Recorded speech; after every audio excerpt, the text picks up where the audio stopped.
I'd like to introduce our last speaker in this section. I think, as Luke was saying, there was a kind of unity to what the three of us, the three speakers, had been saying. That is both myself, John Hull, and Luke. And now I think you're going to get a complete different perspective, or in part a different perspective, on what we were saying.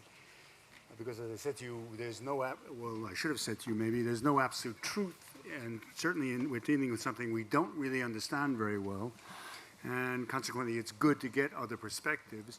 And now I would introduce you Ed Cooke, whom I think Hans Ulrich already told you is interested in memory and works in the whole section, in the whole question of memory, and tomorrow he's going to do a demonstration with memory palaces. But now he's going to talk to us basically, I think, about what we've been saying. So welcome, Ed Cooke.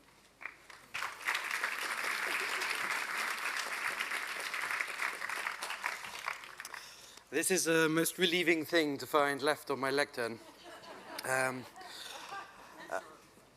No, that's fine. So yeah, a real pleasure to be speaking among so many perspectives. I am in some sense a memory champion. So I used to compete in memory championships, which are curious events, as you can imagine, where people entirely voluntarily spend their time, learning long sequences of numbers and so on.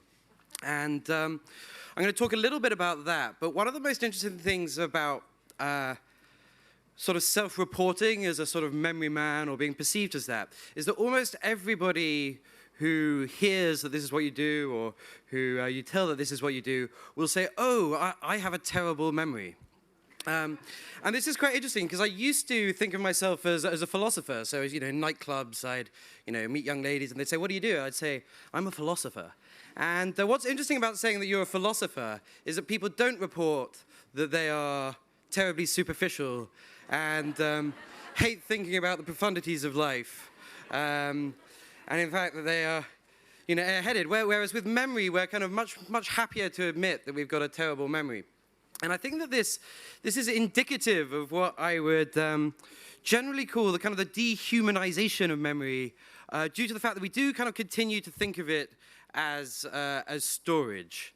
So we think of memory as a source of information, just in the very concept of it, even before we've started to think about mechanism. If you're trying to recall something, you're trying to access a piece of information. But we don't think about thought in this way, and we don't think about emotion in this way, and we don't really think about our movements and our bodies in this way, even if, conceptually we know that thought and language and movement have to have this component of memory. They have to be learned patterns. And so anyhow, I was under the impression that I probably only got about 5 minutes. Well, I'm a bit disappointed, because the way I I prepare for talks is I use what's called a memory palace, and basically I make a little route in my mind where I arrange objects to talk about. Anyway, about halfway through this session, when notes began to get past me saying, Luke, please will you reduce your talk, and so on and so forth, I began to remove things from my memory palace. So I was thinking, so first I thought, well, I'm going to have 20 minutes. So I had sort of 50 objects arranged along the way. And then I thought, oh God, I've only got 10 minutes. I better remove some of the objects, which is what I did. So I went through in my imagination and I took away some of the things I was going to talk about. And this has actually been rather useful, because the rambling talk I was going to give, I put down to 4 metaphors, which can be found in Descartes, almost 400 years ago, and which I think are interesting because they reveal that 400 years ago, people's conception of memory was just as dynamic and flexible and sophisticated as our impression of it is now. And they're also very fun filters through which to perceive your own memory in action. And so, yeah, so 4 or 5 images. And what we're going to do is we're going to use this memory palace technique, and we're going to kind of imagine them around the room. Now, you may have heard of Pavlov and his dog. So Pavlov famously used to ring a bell. I'm not sure if this was a coincidence or not, but every time he fed his dog. And anyway, he soon came to realize, as you might guess, that you just ring the bell and the dog begins to salivate. Well, this is also present in Descartes, but in a rather more stylish way. So Descartes got this great passage where he talks about if you play the violin while whipping a dog, merely playing the violin might cause the dog to yelp. And then he says, well, this probably explains why you play music to one man and he runs away and another begins to dance. And so anyway, what I want you to imagine here is a dog being whipped by a man also playing the violin. What you may notice is that it's a slightly difficult image to imagine because our imagination is constrained by our sense of the human body as well. And so to imagine whipping as well as playing the violin at the same time creates a kind of dissonance because there are not enough arms available. Which is an interesting feature of memory, which I'm going to come back to. So yes, if we can just imagine that there, I'm going to come back to this image, a man whipping a dog while playing the violin. The second metaphor he talks about is about how, when you have a piece of cloth and you're used to sewing it, the holes which you made while sewing it a year ago will still be there, but they'll be invisible. And by going through them again, you open them up. And so this is something familiar to all of us in our memory, that sort of a memory will fade and degrade, and then we'll come back to it, and it'll open up again more easily than learning something for the first time. But what he also says, and I'm not sure if this is a real property of cloth, is that when you open up one hole, the neighboring holes will open up at the same time. In the same way that when you think of a nose, often it's quite difficult to think of a nose just by itself in space, and often like the eyes and the mouth come with it. And so what I want you to imagine is a pin piercing the tent over here. And do look round, by the way, because if you don't look round, you'll be failing to place the memory in a specific context, which is one of the most important things about memory. So imagine a pin coming through the tent over here, up in the top left, and imagine several holes being made, and then imagine the pins disappearing, but just one pin coming back and all the holes opening up. So this is how memories emerge from partial cues. And so, like, the mere mention of my youth will cause me to blush in the same way that it did at the time. Okay, so that's the third thing. So now a third metaphor, which it relates to this curious finding, which is now rather amusingly called infantile amnesia, which is the fact that children before the age of, one can't remember one's childhood memories before the age of 3. And so Descartes pointed this out and was like, kids don't have memories. And in the same way, if you just say, children aren't conscious, parents tend to get upset. People objected. The dull reaction to what I thought was a very funny joke there made me think, so you all actually don't believe that children are conscious. And therefore I could share my theory on child rearing. But no, I don't have time.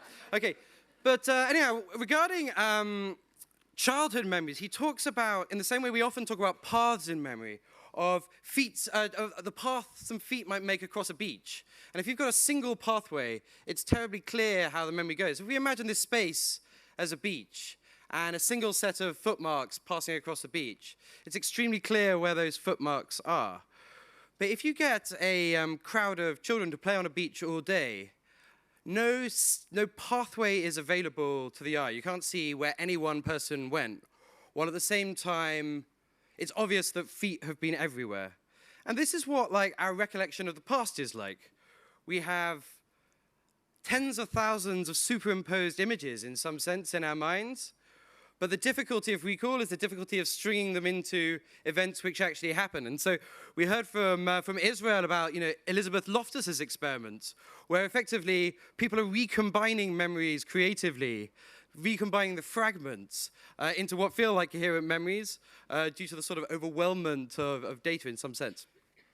So we got the beach with some footmarks across it, which I think is also a nice explanation of why doing something for the first time is always the most vivid way of doing it.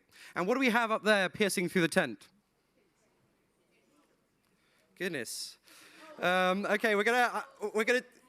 Very good. Yeah, it's a difficult thing to say in chorus, isn't it? But we're going to do some revision nonetheless. So what do we got here? If everyone sort of says it all at once, because action and recall are a very important part of remembering. So what do we have in this space here? The man playing the violin, excellent response, is actually over there. And then we have a needle passing through the roof over here, and then we have a beach here with a single set of footmarks to begin with, and then a whole crowd of children playing all over it. showing how memories can sort of superimpose and become confused. And then over here to the right, he speaks rather wonderfully of folding pieces of paper. So if you have a piece of paper, you can kind of fold it into an origami shape. I can actually make an African grey parrot out of a sheet of A3 paper.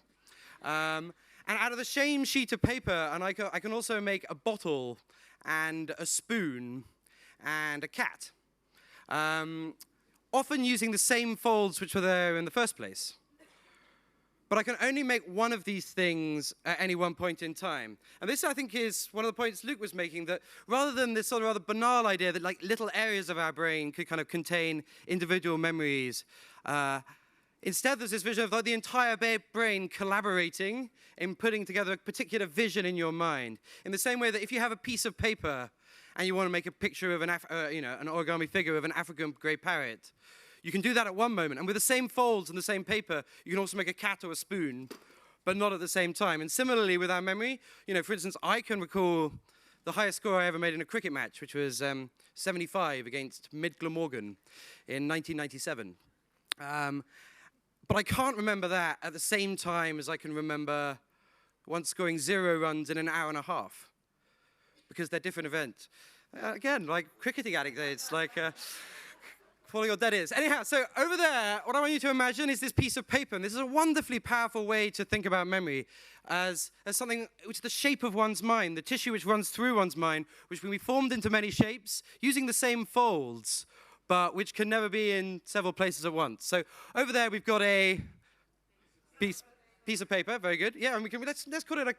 And so, by the way, the problem with the image I'm providing for you is that it's unspecific. I've mentioned about 5 different things. So let's just imagine an African grey parrot made of paper over there, and hopefully you'll be able to remember the points made. So we've got an African grey parrot. What have we got in the central space? Very good. Over here, the man playing the violin is also excellent. And piercing the tent up here, we have...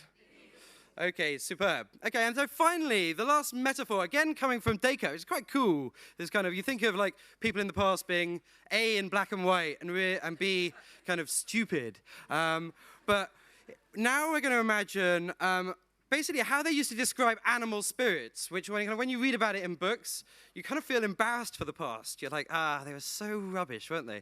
Thinking about animal spirits. But basically, actually, the conception is remarkably similar to our own conception of kind of neural charges passing through neurons.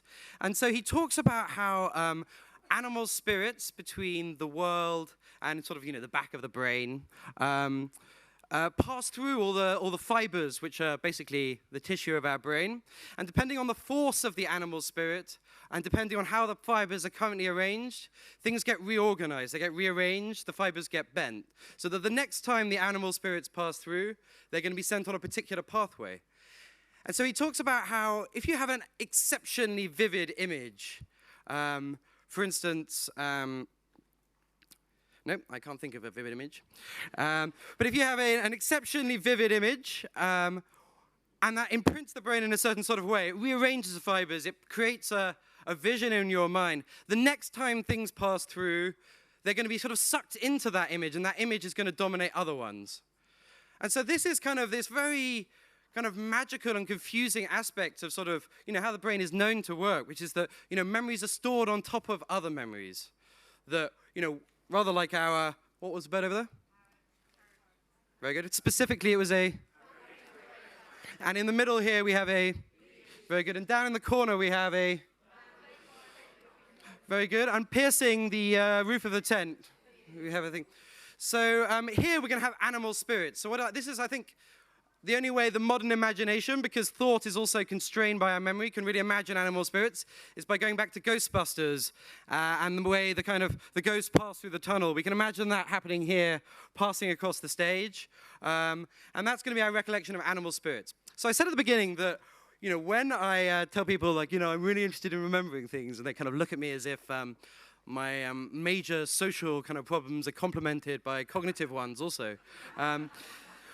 When I say that, it does sort of annoy me because, there is this sort of sense in which it sort of dehumanizes what memory is. And really, I think what memory is it's a component of all cognitive processes, which is sort of divided pretty equally across them, which is it's just part of the mind.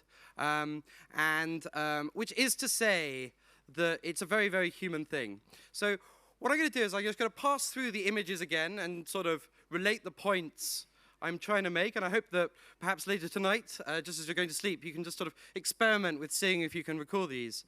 But as I do so, I'm going to explain a little bit more about how to so-called enhance your memory and what's involved with that. So over here, we had a... Very good. And so the same experiment done 300 years later by Pavlov, called... was sort of made to make the point that memories are basically kind of associations. But what I like about what sort of Descartes does with this, by the way, I should say, as a matter, I want to say that I got all of these ideas from a book by John Sutton. Good. But anyway, so while the man, the dog's being whipped by the man playing the violin, he points out that this kind of effect, is a reflection of how our own kind of opinions and moods and tastes are kind of fairly random, arbitrary features of memory. But not arbitrary in a kind of demeaning way, but arbitrary in a way which sort of, it reflects the life we've lived. And so the fact that it's an association, it's a connection, it's a physical aspect of our brain, needn't be a worrying thing, although it stressed people out in the centuries after Descartes who were like, we're rubbish, we're just patterns. Then up here we got, volume. So then up here what have we got passing through there?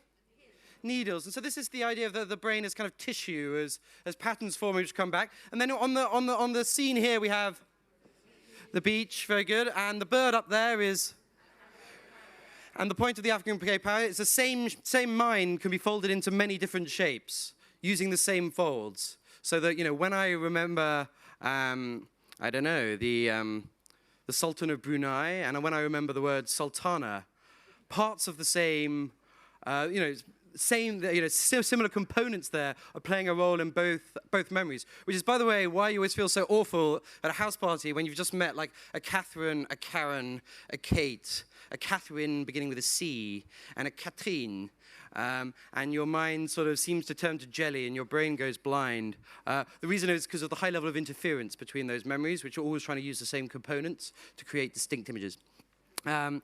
So yes, summarizing, you must be terribly relieved about some of the anecdotes which I actually have to remove from this memory palace. Among the discarded items were a long disquisition on, by the way, actually, I'm going to talk about this because this is interesting. You can't really delete memories. So even though I went through the palace where I was kind of organizing the memories of the things I was going to talk about, and then I went in and I took, for instance, I was going to talk about how I recommend sleeping with your head at the wrong end of your bed because it shows how memory influences perception. Your whole room looks a little bit different, even though if in the middle of the day you looked from that angle, the room would look the same. But the surprise, the conflict between them, that's the kind of thing I left out. But nonetheless, I can see that on my pathway because I took that bed and I removed it. But I have the memory of my removing the memory. And so I can follow that recollection.